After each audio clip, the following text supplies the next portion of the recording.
else is Ethiopia? ነባር ህዝቦች ኢትዮጵያ ህዝቦች ላይ ጦርነት አውጇል እየተዋጋ ነው ምን አለ ኢትዮጵያ የሚባለው በእኛ ጭንቅላትና አእምሮ ውስጥ ነው ያለው እና እምነታችን ነው ኢትዮጵያ ሪቫይቭ ያደርጋል ሀገሩ ከእንደዚህ አይነት ጥቃትም ይድናል ብለን ስለምናምን ነው ያ እምነታችን ነው ኢትዮጵያ ያ ተስፋ የምናደርገውና የምናልመው ነገ ነው ኢትዮጵያ እንጂ ፕራክቲካሊ ያለውን እንተማመን ነው ያለውን ነገር በደንብ ማወቅ ያስፈልጋል so sadly ሌንጮ በመጽሐፉ ላይ የክልሎችን በተመለከተ የክልሎችን ሁኔታ ለምሳሌ መለስን ሲወቅስ ምን ይላል የደቡብ ክልሎች በርካታ ተብለው የተሰሩ በፌደሬሽኑ መጀመሪያ ላይ የተዋቀሩ ክልሎች በኋላ ላይ ወደ አንድ እንዲመላለሱ አደረገና ከኦሮሚያ ክልል ሊፈጠር የሚችለውን ተጽዕኖ ለመቆጣጠር የሚያስችል የክልል ስርዓትን ፈጠረ ይላል ሌንጮ በመጽሐፉ ላይ መለስ ሶ ደቡብ እንዲፈጠር አደረገ ካውንተር ባላንስ ለማድረግ ከኦሮሚያ ሊመጣ የሚችልን ተጽዕኖ ይላል ሶ ኦህዴድ እንደመጣ ያደረገው ነገር ምንድነው without even ህገ መንግስቱን ኮንሰልት ሳያደርግ immediately ደቡብ የሚባለውን ክልል ሪዲዛይን በደቡብ ክልል ፌደሬሽን ላይ ጥቃት ነው የፈጸመው አሁን ደቡብ የሚባለው ክልል ተወካዮች በዚህ በናዝሬቱ ስብሰባ ላይ አንድ የሚያነሱት ነገር አልነበራቸው ዳስ የሰማውት ነገር እሱ አንድ ጥያቄ አልነበራቸው ለምን እዛ እንደተገኙም አላውቅም ምንም ተጽዕኖ almost none ከዛ የሚመጣ ኢምፓክት የለም ኦህዴድ እንዳይኖር አድርጎ ሰራው ደቡብ በኦህዴድ ፍቃድ አዲስ አበባ ገብቶ ነግዶ እንዲወጣ ነው ከዚህ በኋላ የሚኖረው ሚና ከዛው ኦህዴድ በፈቀደለት የሥራ ዘርፍና መስክ ተሰማርቶ በሀገሪቱ ውስጥ ጥገኛ ባለ ሀብት ሆኖ ይቀጥላል ነው የኦህዴድ አስተሳሰብ እንጂ እንደ ፖለቲካል ኮሚኒቲ በፍጹም አያየው ምክንያቱም ኢምፓክቱ ኢንሲግኒፊካንት ነው ምንም አይነት ተጽዕኖ የለውም በኢትዮጵያ ፖለቲካ ላይ ሶ ፕሮብለም ቻይልዶቹ ሁለት ናቸው የኦህዴድ አስተሳሰብ የነዚህ የኢትዮጵያ ፕሮብለም ቻይልድ የሚመነጨው ከትግራይና አማራ ነው ሶ እነዚህን ደግሞ በመጠነ ሰፊ ጦርነቶች በማዳከም እና ሌላውን ህጋዊ መዋቅሩን እየቀያየሩ ናሽናል ዲያሎግ በሚል ስም ለምዕራባውያኑ ደግሞ ምዕራባውያኑና የምዕራባውያኑ ጥቅም በኢትዮጵያ ላይ ያላቸውን ዘላቂ ኢንተረስት በተመለከተ ትራንዛክሽናል ነው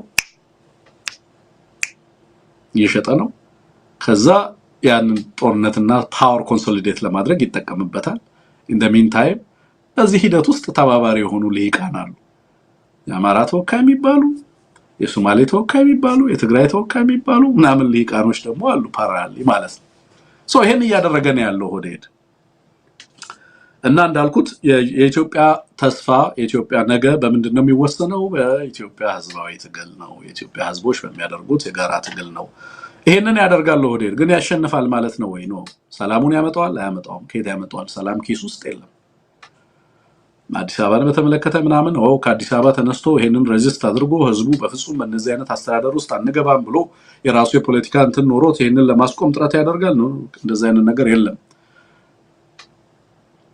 ሶ ሊመጣ የሚችለው ነገር የተቀናጀ የኢትዮጵያ ህዝቦች የጋራ ትብብርና ተጽዕኖ ነው ሶ ምናልባት ኦህዴድ ከሶማሌ የተቀናጀ እንትን ሊመጣበት ይችላል ሌሎች የሚያደርጓቸው ትግሎችና የተባበሩ ትግሎች እንዳሉ ሆኖ ማለት ተጨማሪ ነገሮች ሊመጡ የሚችሉት ከዛ አካባቢ ሊሆን እንደሚችል መገመት ይቻላል ሶ እሱንም ለማባበል በርካታ ስራ እየሰራ እንዳለ እመለከታለሁ ለምሳሌ የኢትዮጵያ ሁለተኛው ክልል እናንተ ናችሁ ምናምን ይያላ አብይ አህመድ ለመደለል ጥረት ያደረገ ነው የብሔር ብሔረሰብ ልሂቃን በ83 ላይም በኢትዮጵያ ላይ አመጹ ናቸው they have no one to blame by them የብሔር ብሔረሰብ ልሂቃን ማንንም ብሌም ማድረጋቸው በ83 ነበሩ በመድረኮቹ ላይ ዛሬም በዚህ ምክክር ላይ አሉ ስለዚህ ነገ የሚመጣውን ነገርና ከዛ በኋላ የሚመጣውን ዋን ኤትኒክ ታይራኒ ከአንድ ማህበረሰብ የተወጣጣ ልሂቅ ኢትዮጵያን በሚያስከፍላት ዋጋ ላይ ተባባሪ ሆኖ ይገኛል አንሳተፍም ይሄ ጉዳይ አይወክለንም የሚል አቋም በጽናት ይሄንን ይዘው ኢትዮጵያ ኢንክሉሲቭ ዳያሎግ እንደታደርግ ያሰራቸውን ልሂቃኖች እንዲፈታ የሚያደርገውን ጦርነት እንዲያቆም ዲያሎግ ለማድረግ ኢትዮጵያውያን የጋራ ምክክር ለማድረግ የሚያስችል የፖለቲካ እንዳልኩት መሰረታዊ የሚባል የፖለቲካ መግባባቶች ላይ መድረስ የሚችሉበትን እድል ባላሰፈኑበት ሁኔታ በቀጣይ የኢትዮጵያንና የኢትዮጵያን መጻኢ ዕድል ፈጽሞ የሚቀይርን የፖለቲካ ፕሮሰስ እያደረኩ ነው እያለ ነው ኦህዴድ። መንገዱን ጨርቅ ያርግለት ለኦህዴድ። ውጤቱን ግን አብረን የምናየው ነው።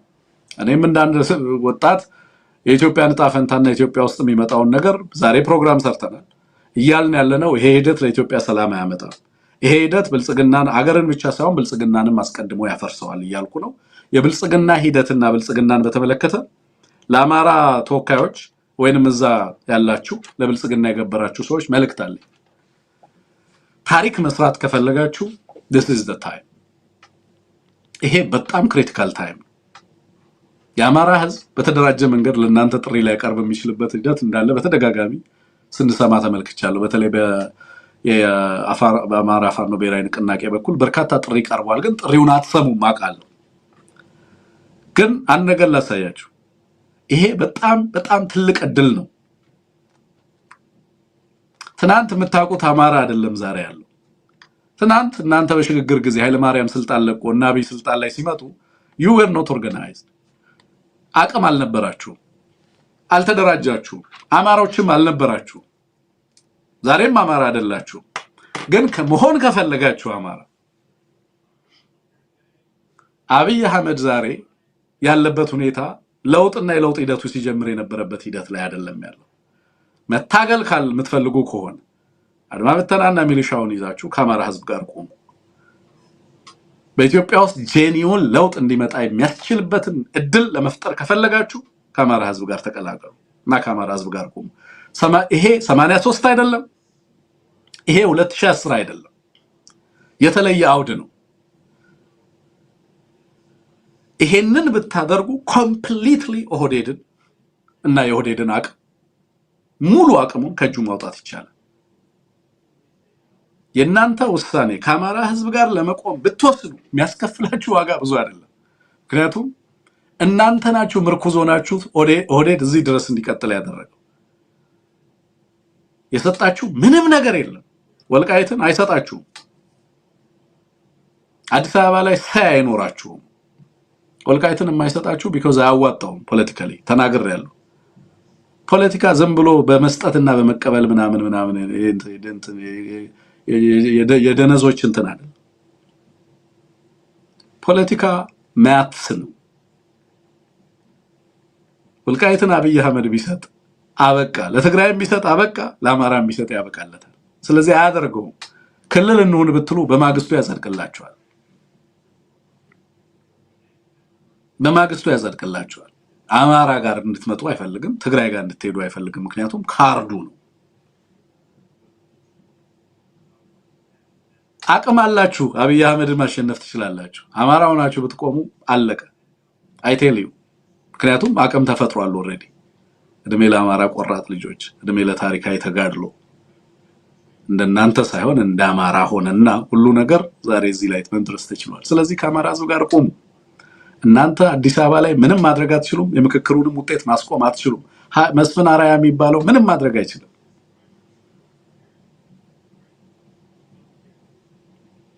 ከናንተ የሚጠበቀው ነገር ወይል ደስተኞች አይደለንም በሚደረገው ሂደት ከአማራ ህዝብ ጋር እንቆማለን ብሎ ፕሬዝዳንቱ ጠፍቶ ጫካ መግባት ነው የሚጠበቅበት።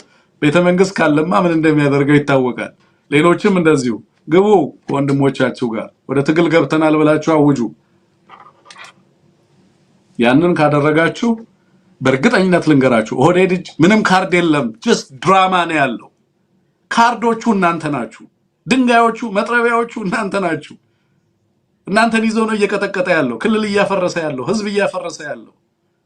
so if you switch side switch ብታደርጉ ባላንሱን ትንዱታላችሁ። so there is no more ኦህዴድ እናንተ ስላላችሁ ነው። ይሄ ለእናንተ አይዲያል ታይም ነው ታሪክ ለመስራት ከህዝባችሁ ጋር ለመቆም። የዚህ ሂደት አካል አይደለንም። ሳንስማማበት ነው ነገሮች እየሄዱ ያሉት። ይሄንን ታሪካዊ ስህተት መድገም አንፈልግም። ህዝብ ይበላናል ያለነው በብሔራዊ ምክክር ምናምን አንዳንድ ጥያቄዎች ይመለሳሉ እያልን ነው። እንትንን ያመጣል ይሰጠናል ይያልን ነው ስለዚህ ከዚህ በኋላ ከኦህዴድ ጋር ለመቀጠል አንችልም ብላችሁ ውሳኔና አቋም ወሰዱ ሰውነን ካላችሁ ካልሆነ ግን ኦህዴድ መሸነፉ አይቀርም የናንተ ታሪክ ግን በጣም አሳዛኝ ይሆናል አይ ነው ይሄንን መልእክታት ሰሙትን because ከኔ የሚመጣ መልእክት ቁም ነገር አድርጋችሁ ልትመለከቱት እንደማትችሉ ገምታለሁ እንደው በአጋጣሚ የመስማት እድል ካላችሁ ግን በእውነት ይሄንን ታሪካዊ እድል ተጠቀሙበት ለኦህዴድ ከባድ ዘመን ግን እየመጣ ነው ራሱ ኢምፕሎድ ያደርጋል ብልጽግና ከውስጥ ይፈነዳል የሚፈነዳው በሌሎች ኃይሎች ነው the question of ድሬዳዋ አድሬስ የሚያደርግበት መንገድ ምን እንደሚሆን ኦሬዲ ታውቋል ቻርተርድ ሲቲ ነው የሚያደርገው ያ በራሱ የሚያመጣው ቅራኔ እንደሚኖር ግልጽ ነው የአዲስ አበባን ጉዳይ አድሬስ የሚያደርግበት ነገር ይበላዋል ክልሎችን ሌሎች ክልሎችን ለማፍረስ የሚሄድበት ጥረት ይኖራል ይጣበቃል ሌላ ክልልን ግን አያፈርስም ግልጽ አድርጎታል ሽመልስ እቺ ንግግሩን ለምን አወጣው ኦህዴድ ቀደም እንዳልኳችሁ ከኦቤን ተቆርጣ ወጣለች የሚለው ነግራችኋለሁ ምክንያቱም ብዬ ነበር ከኦቤን የሽመልስ ንግግር ተቆርጣ አሁን ከ3 ቀን በፊት የተናገራት የወጣችው ሌሎች ብሔረሰቦችን እና ለጀነራል ፐብሊኩን ኢትዮጵያውያንና ዲያስፖራውን ለማጃጃል እየተሞከረ ነው የብሔር ፌደራሊዝሙ ሊጠፋ ነው ሰየው እልልበል እየተባለ ነው ያለው ስለዚህ ከዛ ንግግር ጋር ከዛ ድራማ ጋር አትሄድም እቺ ንግግር ሐቁን ስለምታወጣ ማለት ስለዚህ ቶሎ እንዳትተላለፍ በኦቢኤን እንዳትተላለፍ እቺ ንግግር ተደረገች እዛው ለጨፌው ታዳሚ ብቻ እንድትደርስ ለማድረግ ተሞከረ የሚቀየር ክልል የለም አዲስ አበባን ከተው የአዲስ አበባን question ከተው ኦህዴድ የአዲስ አበባን ጥያቄ ቢተው አዲስ አበባን የኦሮሚያ ናት ይያለ ጥያቄ ናሽናል ዲያሎግ ላይ ያቀረበ ስብስብ ክልሎች በሌላ መንገድ ይዋቀሩልኛል ብሎ የሚያስብ መንጋ ካለ እንዴት ነው ይሄ ሰው ፖለቲካን የሚያስበው የሚለውን ነገር እንድንጠይቅ ያስገድደናል ማለት ነው ይሄ ነው የዛሬው ፕሮግራማችን እነዚህ ጉዳዮች ላይ ላንሳ ሐሳብ ልስጣችሁ ብዬ ነው ስለዚህ በእነዚህ ጉዳዮች ላይ ነው ናዝሬት ውይይት ተደርጎ የነበረው 12ቱንም ነጥቦች ከፈለጋችሁ ላነሳ እችላለሁ ነገ ላይ በተደራጀ መንገድ ግን ዛሬው ትልቁ ጥሬ ለማን ነው ከኦህዴድ ስር ተጠግታችሁ ላላችሁ የአማራ ብልጽግና አካላት ነን የምትሉ ሰዎች በሌሎችም አካባቢዎች ላይ ያላችሁ የደቡብ ልሂቃንም እዛውስ ካላችሁ ይሄን ከዚህ ታሪካዊ ሂደት ይሄው የ83ቱን ሰዎች ስም እየጠራን ዛሬ እያነሳን ነበር አይደል 83 ላይ የነበረውን ሁኔታ እያነሳውላችሁ ነበር ክህደቱን በተመለከተ እነማ ተሳተፉበት በእነማ ስም ምን አይነት አጀንዳዎች ቀረቡ እነማን አስፈጸሙት እነማን አሳኩት የሚለውን ነገር በደንብ እያነሳን ነበር የነበረው ስም ተመዝግቦ ይያዛል በዚህ ውስጥ የተሳተፈው ማን ነው ህገ መንግስቱን ማን አረቀቀ የክልሎችን ወሰን ማን ወሰነ እያንዳንዷን ነገር መዝግቦ የሚይዝ ትውልድ እሱንም ይዞ ትግል የሚያደርግ ትውልድ እንዳለ በትክክል መገንዘብ ያስፈልጋል በነበረኝ ጊዜ ከልብ ነው ማመሰግነው እግዚአብሔር ይስጥልን ያማረ ምሽት ይሁንላችሁ እንበርታ ጠንክሩ